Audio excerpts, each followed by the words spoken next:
জয় রাধারানী। আমরা এখন রাধাকুণ্ডে এসেছি মকর সংক্রান্তি স্নানের জন্য। এখন আমরা রাধাকুণ্ডে স্নান করব। মকর সংক্রান্তি, এখন খুব কুয়াশা পড়েছে, তা আমরা এখন স্নান করতে চলেছি রাধাকুণ্ডে। জয় রাধারানী।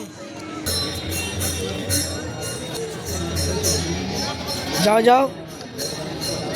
কত কুয়াশা, কি ঠান্ডা, কিছু দেখা যাচ্ছে না। ওদিকে দেখা, দেখেন কিছু দেখা যাচ্ছে না।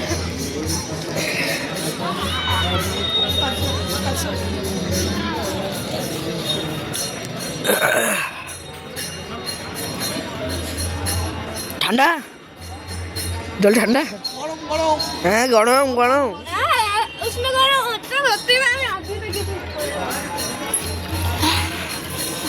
আমি চান করতে যাই। ঠান্ডা ঠান্ডা না, উষ্ণ গরম। গঙ্গোত্রীর যেরকম লাগছে না বাবা, হয়ে গেছে স্নান, এবার আমার ভিডিও করবি।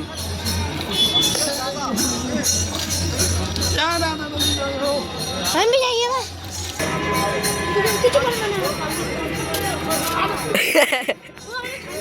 না।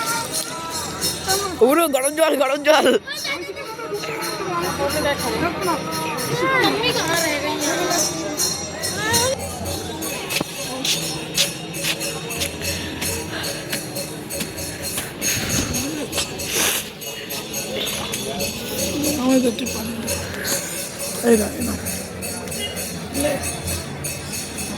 মকর সংক্রান্তি স্নান করছে দামোদর রাধাকুণ্ডে।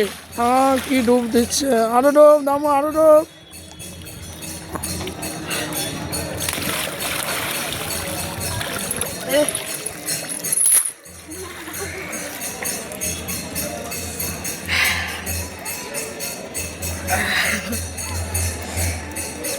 রাধে রাধে। পিছন করে পিছন। এইটা করো না, এইটা। জয় রাধে। আমরা মকর সংক্রান্তি স্নান করলাম রাধাকুণ্ডে। বলো রাধা রাধে রাধে। আপনারা শ্যামকুণ্ড দর্শন করুন। এই শ্যামকুণ্ড, এখানে মহাপ্রভুর বৈঠক। মহাপ্রভু তমাল গাছের গোড়ায় বসে হরিনাম জপ করতেন। সেই দর্শন করুন মহাপ্রভুর বৈঠক। মহাপ্রভু বসে আছেন এখানে। জয় এটা কি কুণ্ডের তীরে।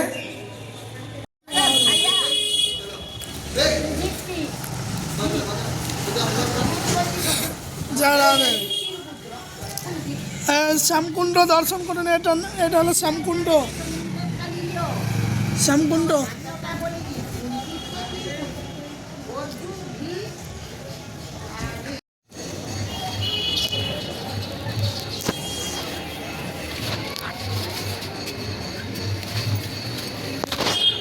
রাধাকুণ্ড দর্শন করুন। এটা হলো রাধাকুণ্ড।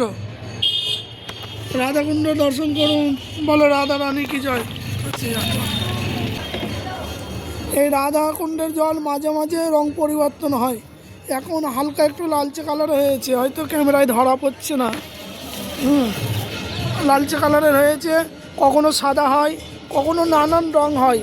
কেন, এখানে সর্বতীর্থ এসে বিরাজমান। যখনই লাল জল, তখনই জানবেন গোদাবরী নদী এখানে উপস্থিত হয়েছে। কোনো বারে নীল জল দেখা যায়, সাদা জল দেখা যায়, সাদা হয়ে দুধের মতো ওঠে, তখন ক্ষীর সমুদ্র আসে। এখন গোদাবরী নদী এখানে প্রকট হয়েছে, দেখেন হালকা লাল।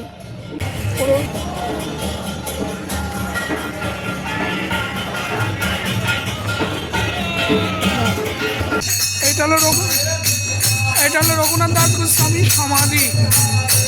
রাধাকুণ্ডের তীরে রঘুনাথ দাস গোস্বামীর সমাধি, জান্নামা ঘাট।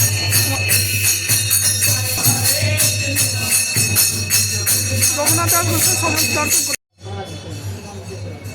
রাধে রাধে।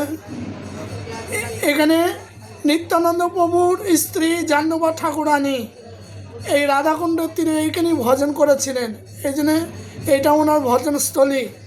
হ্যাঁ, রাধাকুণ্ডের তীরে। রাধাকুণ্ড দর্শন করুন।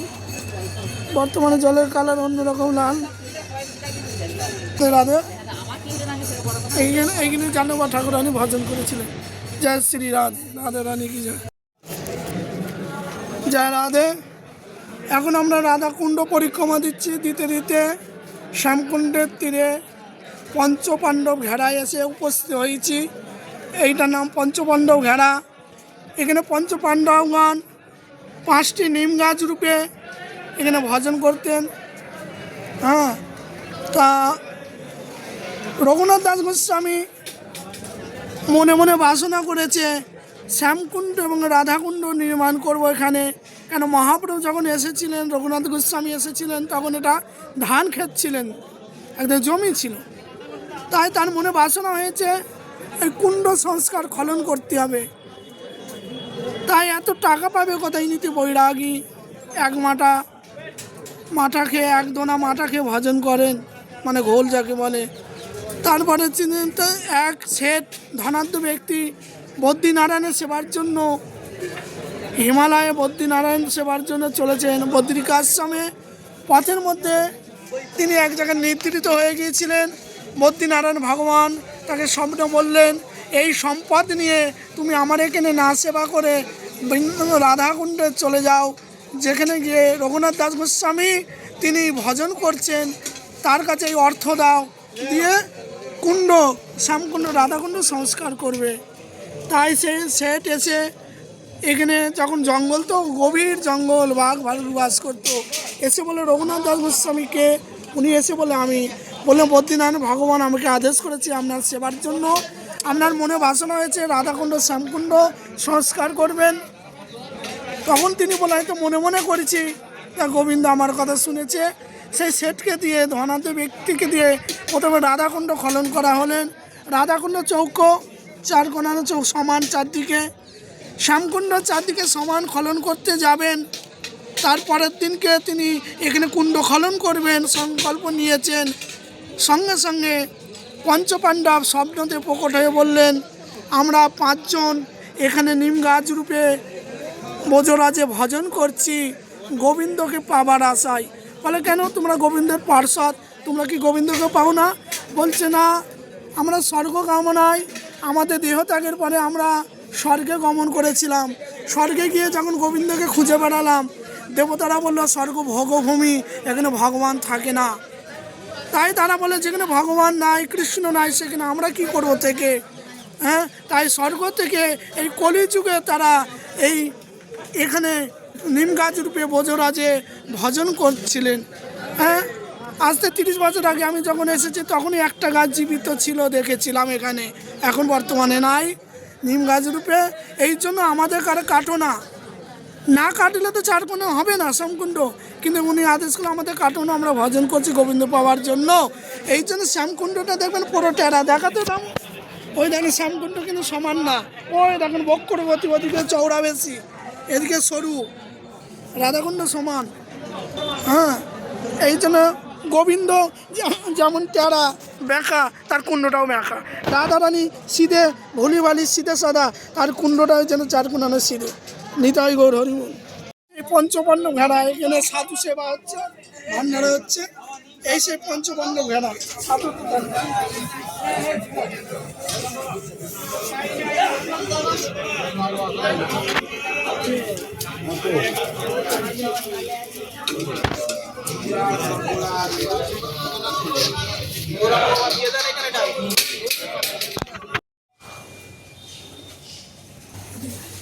নিতাই গৌর হরিবল।